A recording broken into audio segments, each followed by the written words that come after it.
reverse the judgment and sentence and render a judgment of acquittal. The appeal sets out a second issue as an alternative. Guyger requests that the court acquit her of murder, convict her of criminally negligent homicide, and order a new hearing on punishment. Guyger's bid for an acquittal or a conviction on a lesser charge will likely be a painful reminder of the family's loss.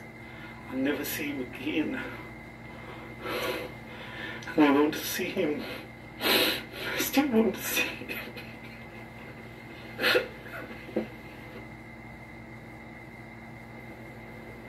What a dramatic case, dramatic trial, unreal moments, especially when you got to the end of that case. Let's bring in Julie Grant.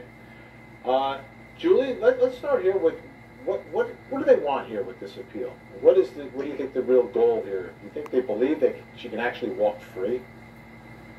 Well, they're going to make that argument and try. Whether they believe it or not, who knows? The brief is very well written. It's very long. It's 129 pages. I went all through it. I can tell you, Vinny, that first and foremost, they want judgment of acquittal. And that's that halfway point in a trial where the state puts on its evidence, and then the judge decides, well, really, has there been enough evidence from which a jury could decide, you know, these crimes? Has the state met its burden of proof, essentially? Sometimes in some states it's called directed verdict. So what they're saying here is first they want judgment of acquittal. They want the court to say this did not rise to the level of murder, and they want that ruling.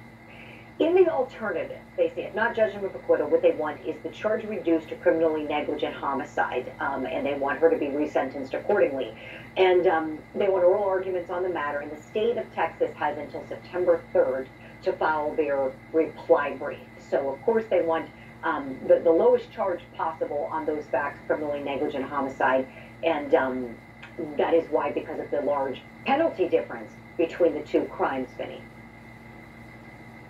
And I remember when these verdicts came down, because there's two verdicts, right, for the guilt and then the punishment. Correct. When the guilt came down, there was there was celebration by people that believed she was guilty, and it was murder. And then it came to the sentencing, and there was this backlash like, wow, she got away with something here because she only got 10 years.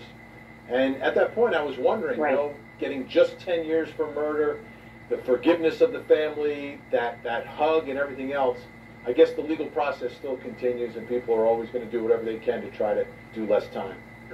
Yeah, you're absolutely right. I mean, 10 years versus a maximum potential imprisonment of 2 years for criminally negligent homicide, if the court were to take that route, let's say just for the sake of the argument. So when you think about it, she's been in for almost a year. She would be entitled to get the credit for time she's already served, so she would be looking for maybe 1 more year, worst case scenario. So certainly she's going to try, and the brief is very persuasive about how this was a mistaken belief, that it was horrible, awful. Nobody's denying that she killed him, that she intended to kill him, but it was under that mistaken belief that she was in her own apartment, so they're arguing that self-defense applied and she was right to shoot. So we shall see. To be continued, Vinny. Absolutely. Julie Grant, thanks so much. Thank you, Vinny. Still ahead.